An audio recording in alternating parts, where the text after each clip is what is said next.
Hürmetli vatandaş, bugünkü leksiyalarımızı başlayımız.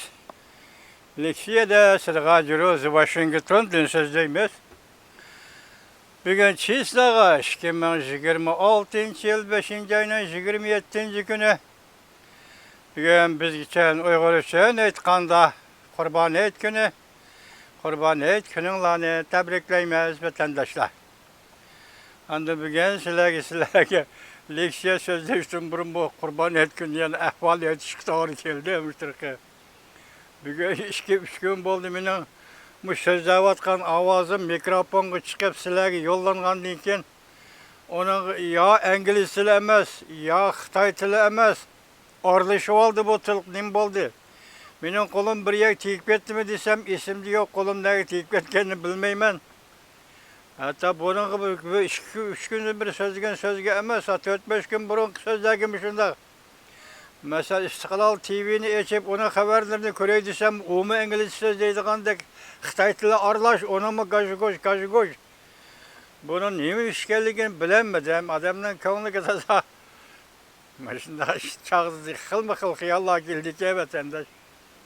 Mesela bunu şahsiylar qılanmaydı, öşmellikке aletimi şahsiylarning qo'lda keldiği iş emas bu. Yani kollektiv qildi deganda nima gap? Buni tushungan olmaydi vatandaşım. Sebebi yaqin daha şu bir hafta 2 haftadakmi, bir oydakmi bo'ldi shundoq.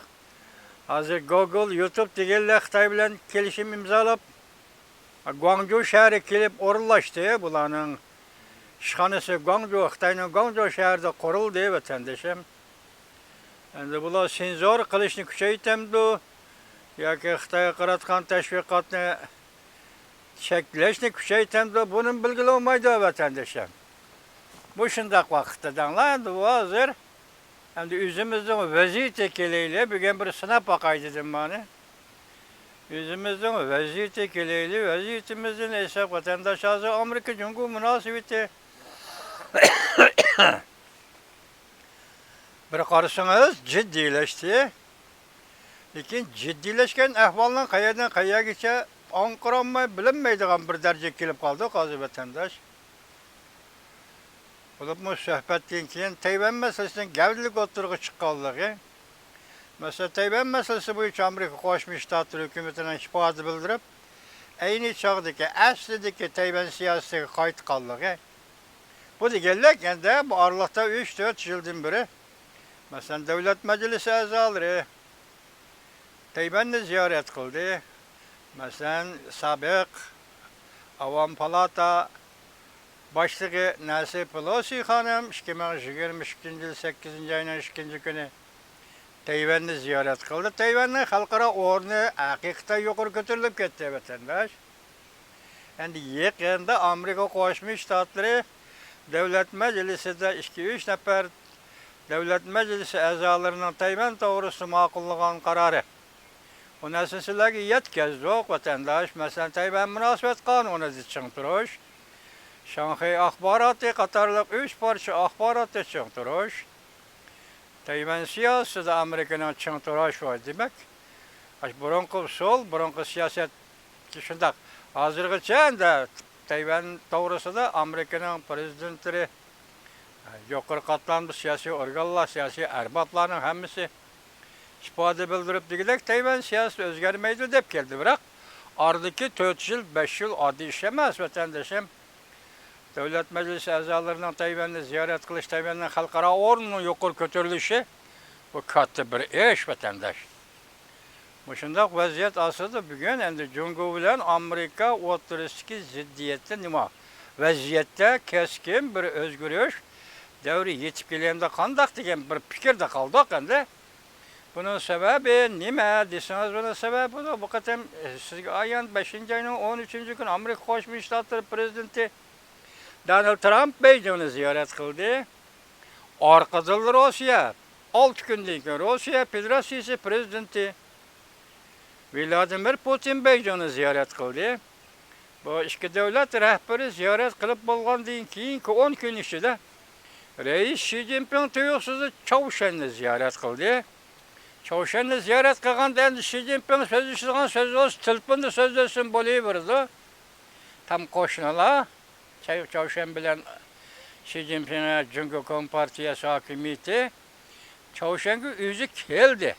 Xi Jinping yüzü geldi. Ben bunu oylayayım vatandaşım. Ben öyle attın düşüm, üzengiden düşmeydik adam desen o devranlıki bir birinci kıtım. 5. ayının 13. günü Amerika Koşmuş Ştatları'nın Prezident Donald Trump Beijing'i ziyaret kılgan iken keyinki iş kıtımda ziyaret mesela Rusya Federasyası'nın Prezident Vladimir Putin'in Beijing'i ziyaret kılışı, Çavuşen, yani Cumhurbaşkanı Reis Xi Jinping'in Çavuşen'i ziyaret kılışı bir ramka, bir seviye, bir kalıp içindeki. Yani bundak etkandık, şunu etay ki vatandaş bu Amerika'nın orullaştırışı içindeki işte bu. Hazır dünyanın garbi yerim şarı Amerika'nın kolu da değil. Çünkü hemmesi Amerika'ya düşman kandıkken Amerika'nın kolu dolu da vatandaş. Yani birincisi bütün dünya hazır Amerika Koşmuş Ştatları'nın tesiratsızlık dünya bu. Amerika Koşmuş Ştatları'nın tesirde nereye çıkıp bitenmeydi. Fakat vakit meselesi. Onu kanda bir taraf kılış, bunu kanda bir taraf kılış. Hazır Kuba'yı mı besim işletti o? Ya her bir küçük ibetimen ya ki sen özlüğünde özgürlüğü hasıl kılsan degen maksatda. Mesela Kuba'yı besim işletti. Latin Amerika'daki devletlerinin hemmisini edeplaydıqanı edeplap oldu. Panama'dan tatı girirlendi o ya Latin Amerika'sı demez. O başka bir kitlede vatandaş. Ar koyulu bütünlüğü tazılap oldu. Hazır tügü hesaptı. İran'ın işini mi tez ahırlaştırdı Amerika Koşmuş Ştatları. Bunun işini emez. Bir yerdeki stratejilik siyaset, stratejilik hal kılgıç kadem İran yaki Orta Şark meselesi belki en ahırı kadem buluş mümkün vatandaş. Çünkü bu 70 yıldır bir hadise Orta Şark, Palestin'den başka hiç kanda iş yok dünyada. Digendekmişler bop kaldı var da. Yani vakit geldi, şunu öyle nemi de eğitimiz, yani ahire Cumhuriyet meselesini hal kılış mı? Amerika Koşmuş Ştatları'nın taşkı siyasetinin içinde buluş gerek de ümit kılımız biz vatandaşım. Cumhuriyet meselesini şimdi hal kılışacak. Ondan bugünkü haberlerde Amerika Avaz Radyosu ilan kılınan haberlerin içinde yani bir mesele geldi. O mesele ne desiniz? Ya devamlı değil vatkan mesele mesela Amerika Koşmuş Ştatları'nın her nöbette hükümeti şu 50-60 yıldan bir köngül bilip atkan mesele Tibet meselesi vatandaş. Yani bir kanunla makuludur. Mesela Tibet'in kelgisi kapalet kılış namıdır. Bir kanunla makuludur. Şunun bilerle keyinden azı YouTube'dan alsam bir haberdi mesela. İngilizce o haber doğru düşündüm mü, düşünemedim mi?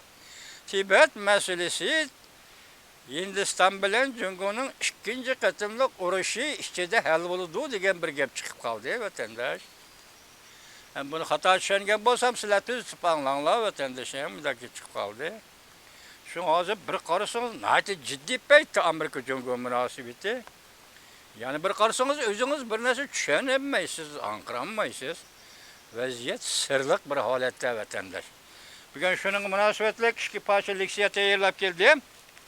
Yani onların silahı yetkizme vatandaşım. Birinci mavzumunda fosfor boğuzu kamal kılıngan ciddi halette. Devlet İşler Katibi Marco Rubio yeni Hindi Tinç Okyan deniz işleri bexatarlığı teşebbüsünü ortaya koydu. Mavzuda haber 5. ayının 27. günü Amerika Avazı'nın Xitay programı ilan kılındı haber. Bundan baştan. Amerika Koşmuş Ştatları Devlet İşler Katibi Marco Rubio haftanın 2. günü yani 5. ayının 26. günü bundan ilan kıldı. Tört taraf bexatarlık diyaloga azad devletler. Şimdi Tinç Okyanı rayonunda yani Quad, azad devletler Quad, yeniden deniz işleri nazaret kılış teşebbüsünü oturup koyup, alakadar faaliyetlerini tekşürüş ve şuurdan haberdar buluşunu kozgattı. Bütün yer şehir boyunca 60% deniz üstü soğudu yolu, Muşur ayına merkezi şurada. Şimdi Tinç Okyanı, yani Hindi Okyanı değil de, 60%'den artık soğuda ticaret yolu Muşur ayına merkezi şurada. Bundaq yangi tashabbus o'tirib qo'yilgan bir paytda strategik ahamiyatga ega Bosfor bo'g'zi yanada qamal qilingan holatda turadi. Xalqaro pul muomala organi bundaq ko'rsatdi.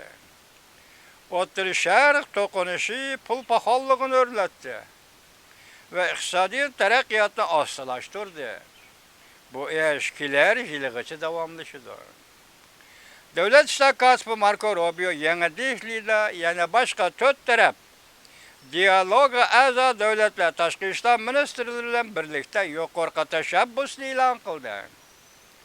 Bu 3 davlat diplomatlari Hindiston tashqi ishlar ministri Jaishankar,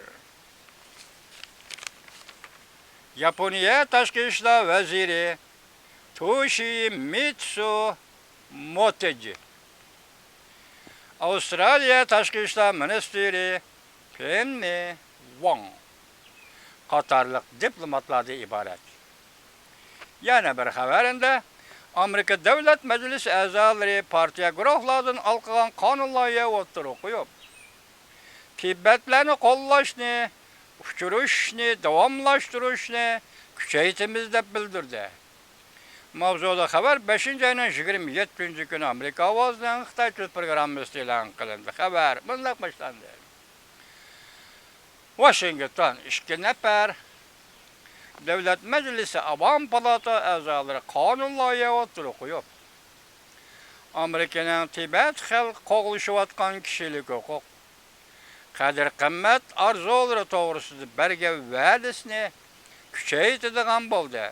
Uzundan beri Tibet masalasi ko'ngil bo'lib kelayotgan Demokratlar partiyasi mansubi Tashqi munosabatlar komiteti Jim McGovern komiteti a'zosi Jim McGovern Avam palatasi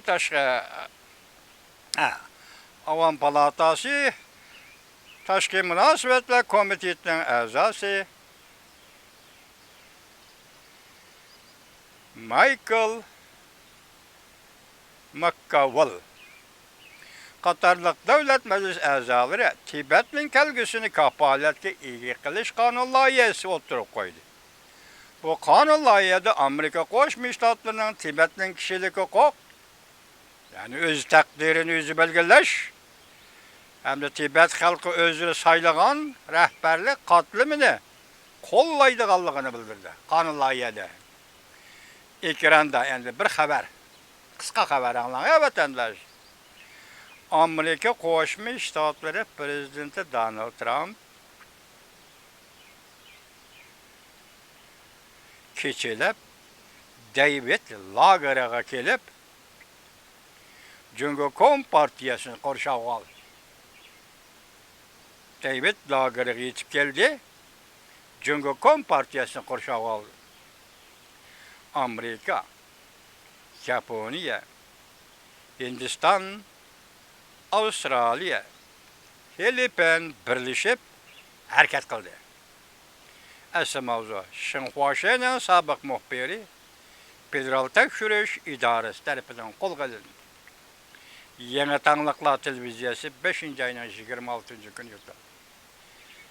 Qo'lga olindi Xinhuaning muxbirining keyindan yuqori xabar ham ekranda ham asl mavzu sifatida berilgan qisqa xabar. Bugungi leksiyamizga muvaffaq keldimi qanday vatandoshlar Moskvaga keldik turibmi? Endi siz bunu anglaysiz. Ichki besim tufayli Xi Jinping bosh egib vaqtni qo'lga keltirmasa bo'lmaydi. Mavzuda xabar 5-oyning 25-kuni Vanvitor bitida e'lon qilindi. Abtori Yandungo. Maqolamda boshlandi.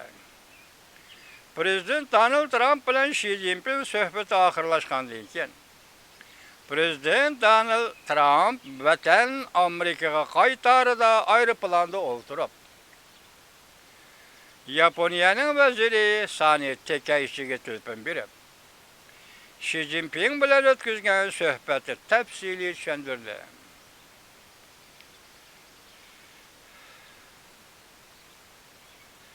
Yaponiya Amerika münasebetlerinin özgermeydiganlığını kapaletlendirdi.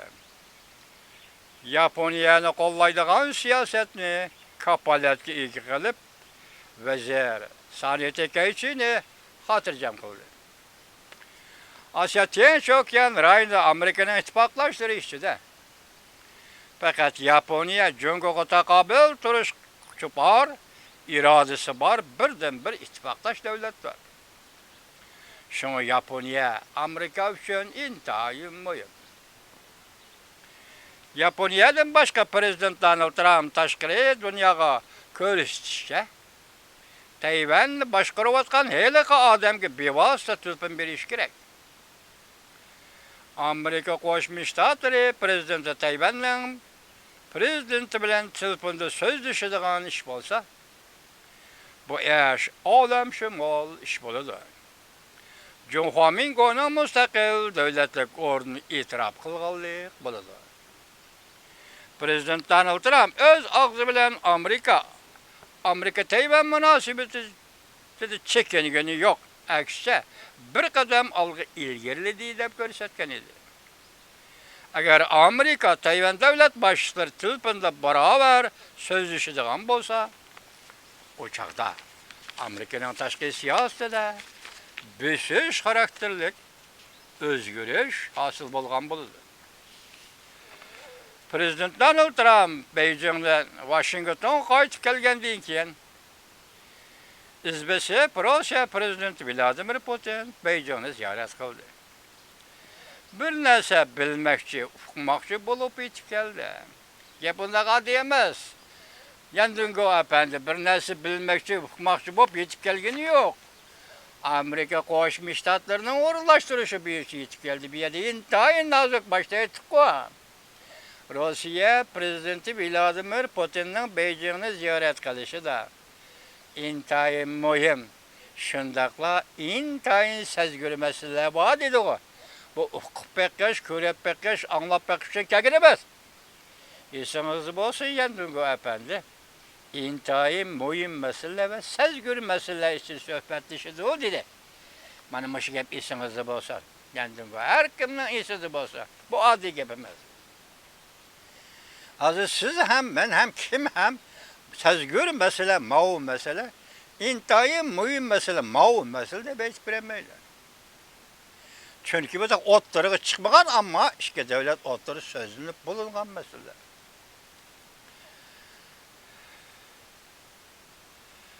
Xi Jinping Prezident Vladimir Putin Beijing ziyorat geldi. Bir narsa bilmoqchi, uqmoqchi bo'lib yetib keldi. Prezident Vladimir Putin qaytib ketgandan keyin Xi Jinping Chavshanga ziyoratga yetib keldi. Bundan qolsa, Jungo Kompartiyasi Amerika Jungo qurilish xarakterlik muhim munosabatlar hamkisi deydigan fikrni o'ttirib qo'yib, Amerika bilan hamkorlashni yetakchi o'ringa qo'ymoqchi bo'ldi. Amerikaning navbatdagi siyosiy atmosferasi bunday takliflarni rad qildi. Hatto prezident Donald Trump pisand qilmadi. Jungo Kompartiyasining bu tashabbusi, bu taklifiga pisand qilmadi. Jungo ishki qismida yanarta portlash oldi turibdi. Tashqi besimni qo'shganda ziddiyatlar keskinlashib, qisqa vaqt ichida gumron bo'lishi mumkin. Shunglashqa Amerikaga yo'l qo'ydigan ish bo'lsa, yo'l qo'yish o'zaro tushunish hosil qilish bu jungoliklarning hayotlik chiqish yo'lidir.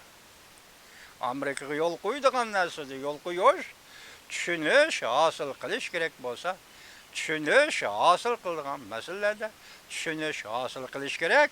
Bu bugungi jungolikning chiqish yo'li emas, hayotlik yo'lidir. Hozircha Yandungoning so'zi aytildi. Amerika tarafdan aytganda Prezident Donald Trumpning ikkinchi qatam Oqsaroyga kirganda kunidan boshlab arqa o'yinini tozaladi. Boshda aytdi-ku, Latin Amerikasini tozaladi dedi. Ahırda Kuba'nın içki özgürlüğünü tizletmekçi oldu. G'arbiy yerim shar Amerikaning qo'lida. Amerika tez arada İran meselesini hal qildi. Yevropa işlerini Yevropa İttifakı bir taraf kılışqa tapşırdı. Prezident Vladimir Putin'nin yerim jenila eşip kaldı. O'rta Sharqdagi nefert ishlab chiqarg'ich davlatlar endi arqadan Amerikaga itoatmand davlatlarga aylandi. Yoki Amerikaga itoat qiladigan davlatlarga aylandi. Shuningdan keyin Amerika miltiqning Stovvolini Osiyodagi Jungo Kompartiyasiga qaratadi. Yani bırak öte. Yan Jungo devatırıcımı. Shuningdan keyin Amerika miltiqning Stovvolini Osiyodagi Jungo Kompartiyasiga qaratadi. En ahırda Amerika Jungo bilen Asiyada elişidi. Vakit kelgiçe so'dalashib turishim mumkin. Shu vaqt yetib kelgicha Jungo bilan so'dalashib turishim mumkin. Asiyada elishidi. Vaqt yetib kelganda bo'lsa, nima gaping bor? Aytaqani deydigan gap. Vaqt yetib kelganda bo'lsa, Amerika Qo'shma Shtatlari shunda deydiki, masalan, Jungo, nima gaping bor? Anglayman, aytib baqaqani deydi. Bugungi vaziyat mana shu. Beshi nima degan to'q? Jungo Amerika munosabati keskin bir davr kelib keldi. Siz biz tushunadigan doirada emas, tushunmayotimiz, lekin ikki davlat munosabati hozir jiddiy bir keskin davr kirdi. Ben tünügün bir haberini tayyorlayman deb yerim bet yazdım. O haberin mavzusu nima ekanligini Amerika Jungo ikki davlat maxfiy kelishim imzolaydi degan. Mayli bu ish yuz bersin, mayli bu ish yuz bermasin, maxfiy kelishim imzolashgan. Hatta bu Washingtonga keldi 9-oyning 3-kuni va 4-kuni prezident Donald Trump taklif qildi, Washingtonga keldi. Şu vaqtda Washingtonda imzolaydi bu maxfiy kelishim nedi? Hozir butun dunyo diqqat bilan, sezgurlik bilan ham titrash ichida ko'rib turyapti bu ishni. Dedi o xabarini tayyorlab, buning yozuvchisi kim, avtori kim debdi vatandosh. O Singapurda nashr qilingan Liang He Zhao Attirlik birlashma gazeti. Attirlik birlashma gazeti. 100% Xitoydan pulni qarashlaydigan gazet vatandosh. Shunga tashib etdim ko'tadib. Endi bu yerda Amerika bilan Jungo maxfiy kelishim imzolaydi degan nuqtada aralatib biz sizga nima dedik o'tgan yili 5-6 qatimliq suhbat.